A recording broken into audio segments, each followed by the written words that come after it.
Welcome to a special edition of the Roadrunner Review, a 30-minute magazine show featuring Metro State sports and their highlights from this past month. That's right, and as you can see, we're not in studio anymore. We're in Louisville, Kentucky, where we're going to catch you up on so much basketball action. But right now, it's time for the Roadrunner Review.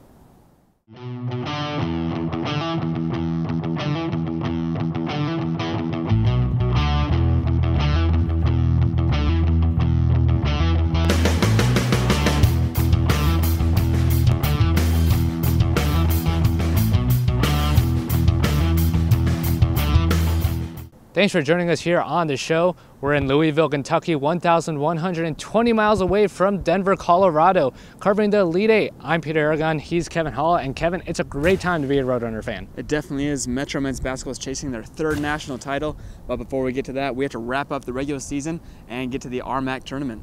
2 games left in the regular season. First up, CSU Pueblo trying to snag one of the last seeds in the Rocky Mountain Athletic Conference tournament. While the Roadrunners are looking to just go in on a good rhythm, junior guard Brandon Jefferson can't be stopped to the rim. He scores a team-high 14 points. Leading the way for Pueblo was Arden Dennis, who connects from long range. He had 18 points, and the Thunderwolves are up 34-32 at the half. Second half, Dennis again pops one in from the perimeter, and CSU Pueblo up by 7. Metro does make a run. Senior Demetrius Miller with a trifecta to get Metro to within 1.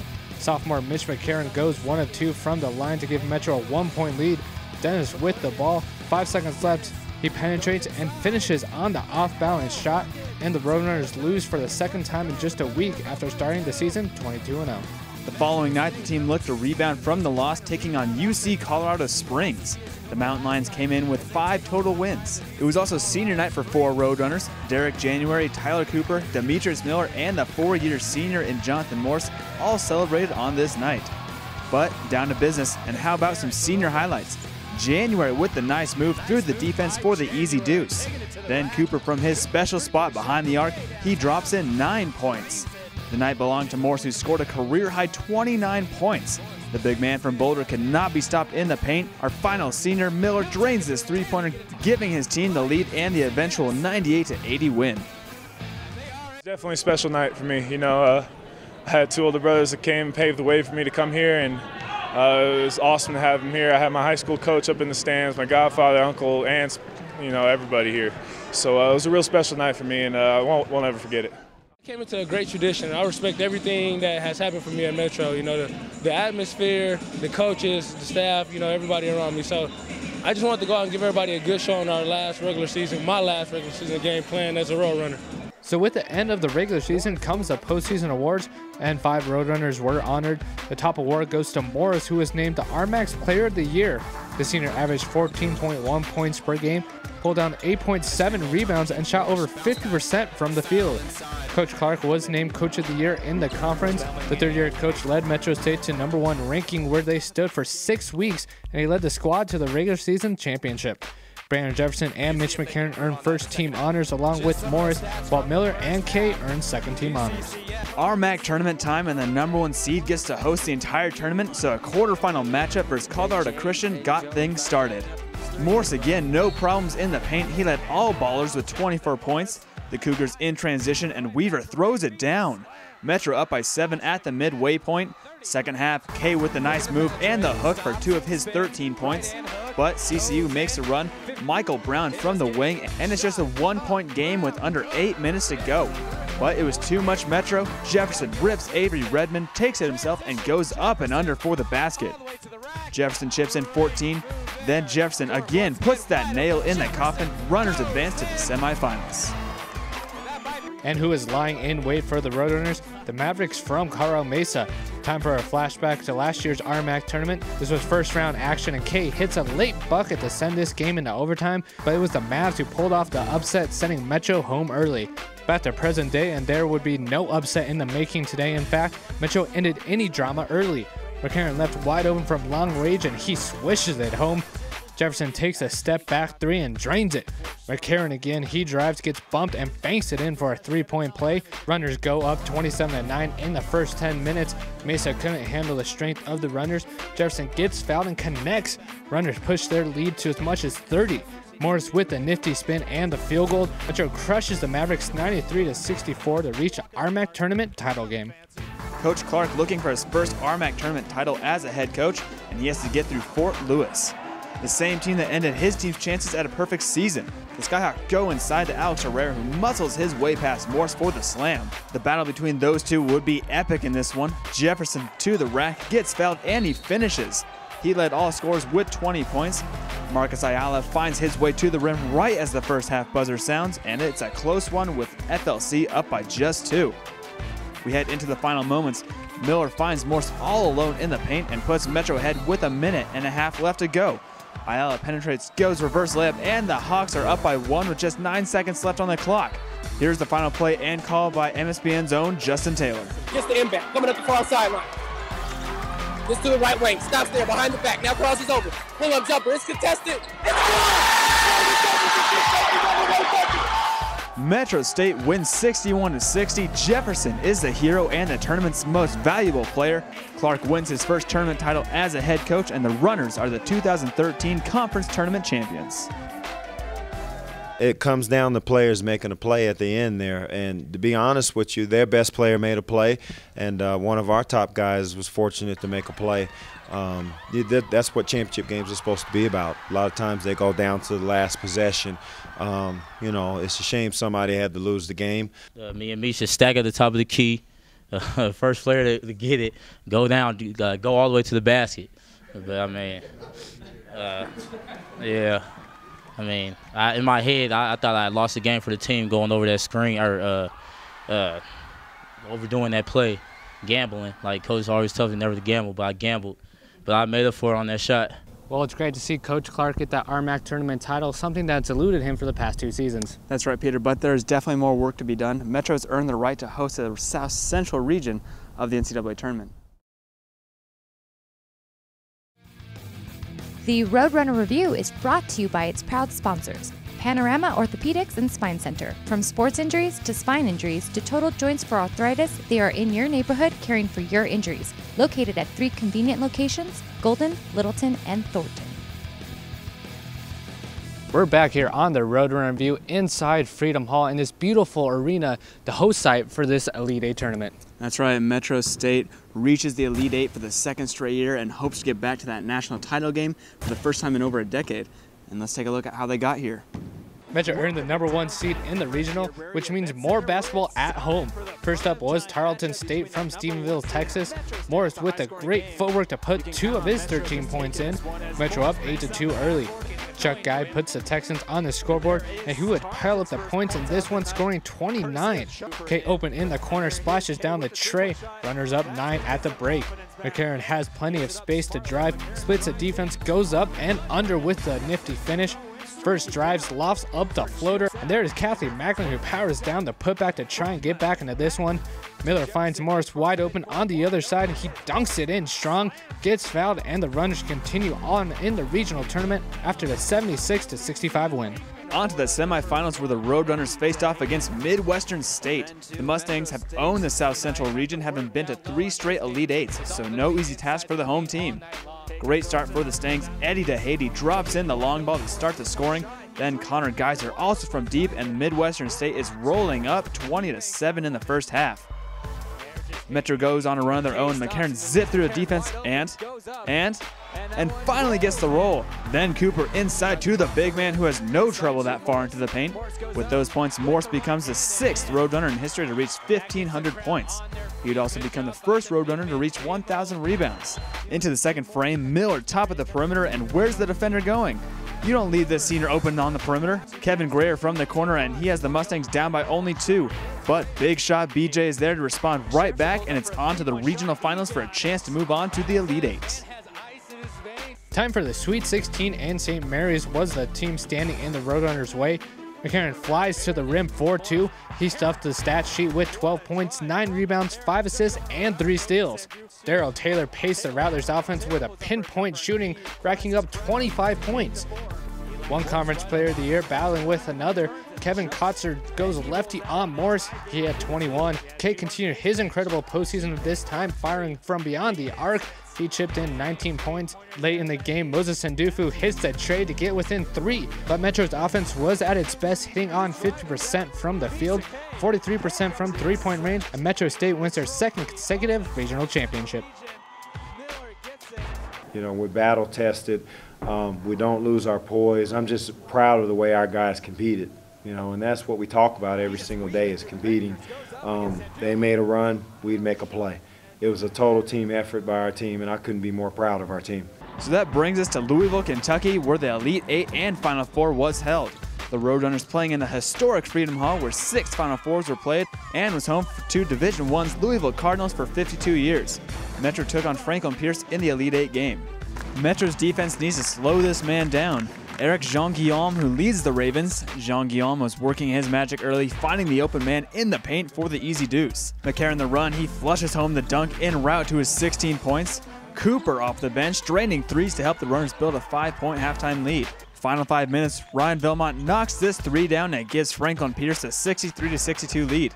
Miller drives and dishes it to Kay, who puts in 2 of his game-high 19 points. The team swings it around the arc, finds McCarron, and doesn't miss from the corner. Metro State moves on to the national semifinal, defeating the Ravens 78-65. That one set up a matchup with the #1 team in the nation, West Liberty. The Hilltoppers led the nation in scoring, averaging 103 points per game. Cedric Harris with the jumper, Toppers up 2-0. That would be the last shot they would make for a while. The Runners have no problems, however. Morris with the bank to jumpstart the offense. Kay rips down the rebound and goes over his head for 2.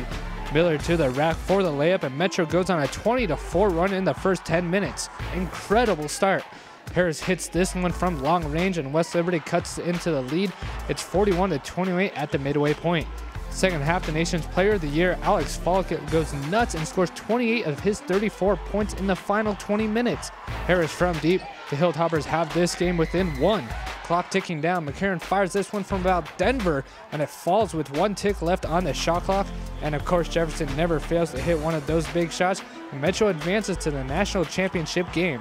Spectacular performance to hold West Liberty to just 76 points, their lowest total on the season. So the men's team move on to that national championship game, first time since 2002. And make sure you check out GoMetroState.com for all the latest updates on their tournament run.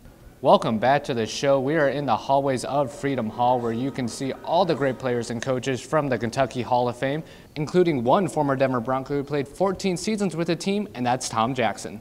But switching our focus to the Metro women's basketball team, they're trying to finish off the season on a positive note with tough matchups against UC Colorado Springs and CSU Pueblo. The Roadrunners looking to clinch a first-round game in the RMAC tournament with a win over the Thunderwolves at home. All-conference forward Lauren Kersley hits 2 early buckets, giving her a team to 8-0 lead. Metro comes flying back. Cassie Lambrecht left wide open and doesn't miss from there. Then Kristen Valencia is fouled as she finishes on the layup. Runners reel off an 18-4 run to go into halftime up by 1 point. Into the second frame, Brandy Valencia chucks up the prayer, and it's answered. She totaled 11 points on the night. Great feed here to Janessa Burt to pull Metro ahead, and the Roadrunners hold the Thunderwolves to just 32 points, a feat not accomplished since 2000 when they held Lincoln University to just 30. The final game of the season came at home against UC Colorado Springs, both teams vying for the second seed in the RMAC tournament. It was senior night for 3 ladies. Emily Wood, Kristen, and Brandy Valencia were honored for their time here at Metro. All 3 players were 4-year seniors for the program. They will definitely be missed. On to the game, it was a junior who got this party started right. Amy Nelson carried the team with 21 points. She also pulled down 9 boards. Runners jump out to a 21-4 lead. The Mountain Lions do claw their way back. Lauren Wolfinger right at the end of the first half. Metro up only 9 now. Abby Kirchhoff led the way for UCCS, scoring 15 points and had her team to within 8. But the defense came up big. Lambert comes up with the steal and lays it in. Then Brandy Valencia comes up with a steal of her own and converts in transition. Metro State earns a second seed in the conference tourney. The RMAC dolled out its postseason awards once the regular season came to an end, and Kristen Valencia was named Defensive Player of the Year. The senior guard was a key cog in the Roadrunners defense that held the opponents to a league-low 51.2 points per game. Valencia was top 15 in the RMAC in rebounds, steals, block shots, and offensive rebounds. Valencia was also named to the All-RMAC second team. She was joined by fellow senior Emily Wood. The rest of the stars were named to the third team. In the RMAC tournament, and we go as Metro State hosted bitter rival Carl School of Mines in the first round. These two teams split during the regular season. Emily Wood from NBA range giving her team a 7-0 lead. Ali Grazoulis finally gets the Ore Diggers on the board. She put in 13 points for the Ore Diggers. The Loch Ness Monster, Bigfoot, and Ty Jensen three-pointers, things you don't see every day. Courtney Gallo from downtown, she was stellar for the Ore Diggers, scoring 19 points. But this game belonged to Metro and taking a page out of the men's playbook. The women scoring in transition. Kristen finds Wood streaking up the floor, the bucket, and the foul. From one Valencia to another, two more easy baskets, and Metro cruises to the 20-point win. And for the fourth time this season, Metro State took on Colorado Christian for a chance to move on to the RMAC title game. The Roadrunners are 3-0 against the Cougars this season. Mariah Matoya from the top of the key, she chipped in 14 points in this one. Kristen Valencia to the elbow and somehow gets this bucket to fall.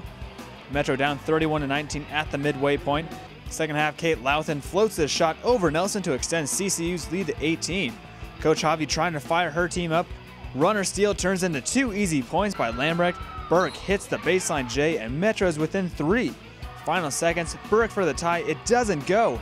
It was a third straight trip to the NCAA tournament for the women, taking on St. Mary's University in Grand Junction. Amy Nelson was in beast mode in this one, scoring 17 points and pulling down 11 rebounds for her 4th double-double.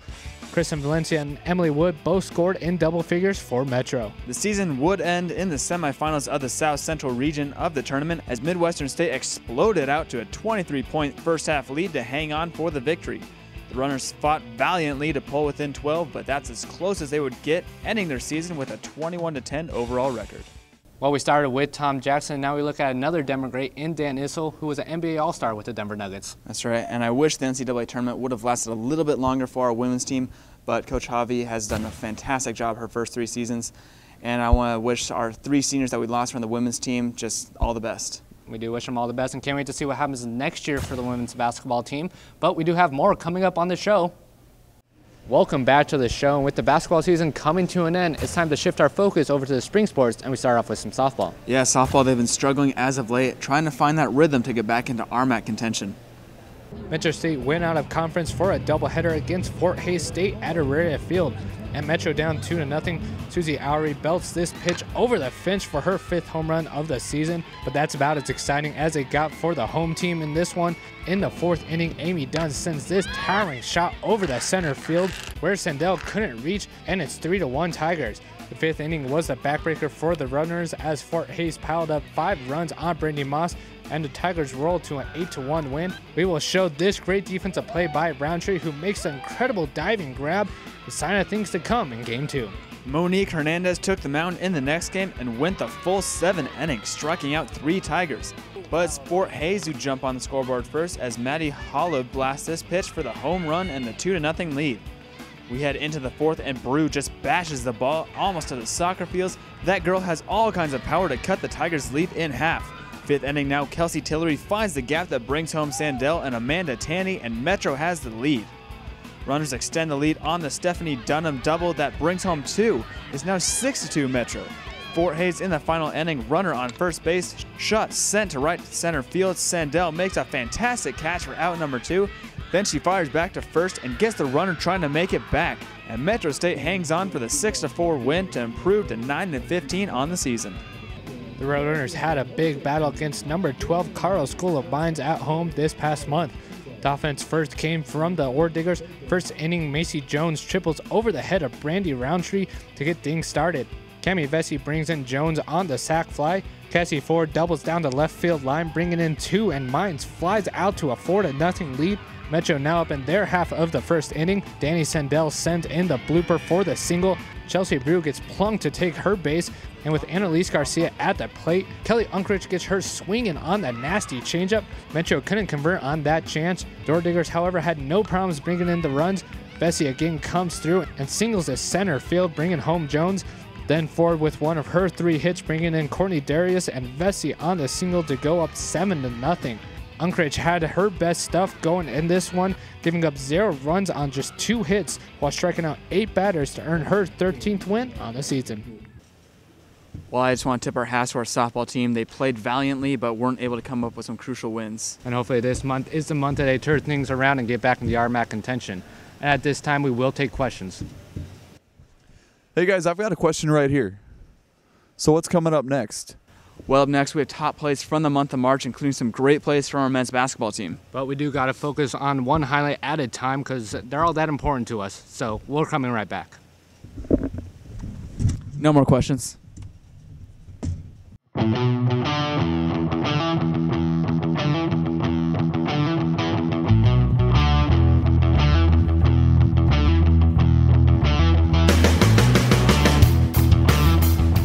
Metro State Roadrunners, one of the most successful Division II programs in the nation. 6 national championships. 65 conference championships in the RMAC. 248 All-Americans.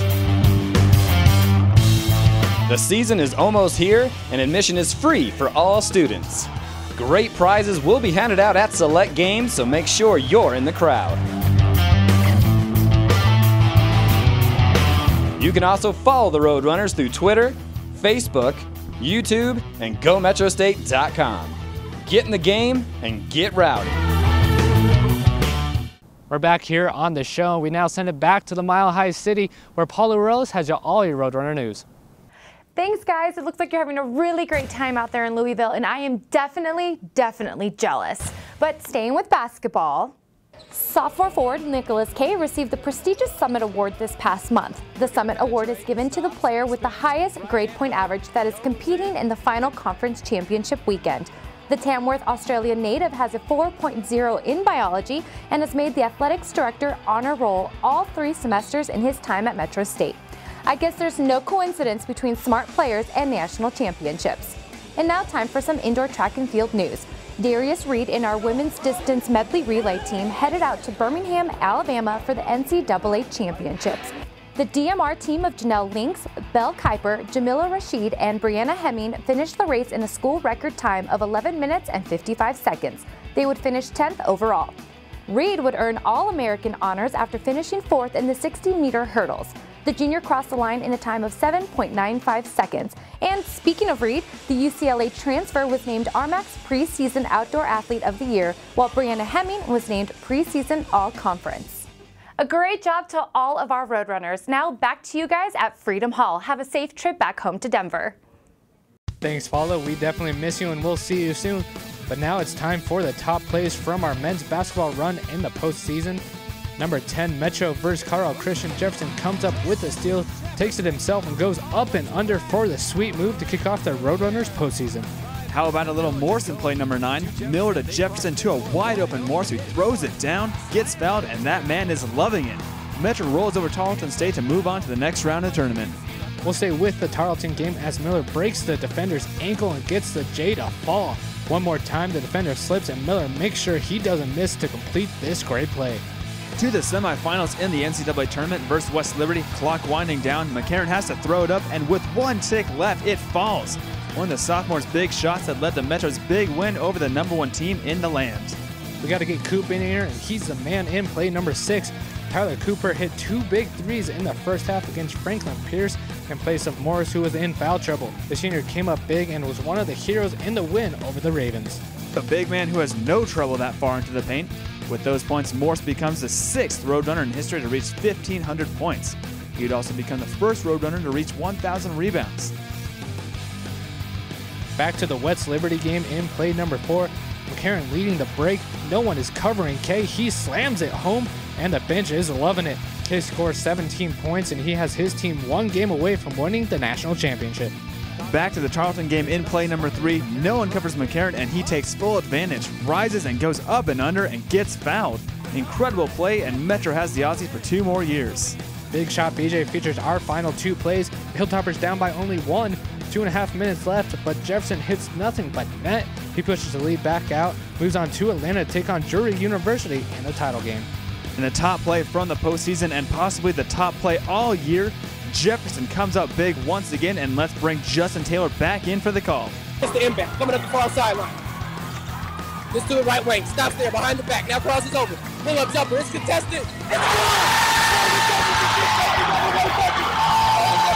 If there's such a thing as a clutch gene, Jefferson definitely has it. Hopefully he'll have a few more next month in Atlanta. Those were your top plays brought to you by Miller Coors. Miller Coors wants everyone to remember to drink responsibly.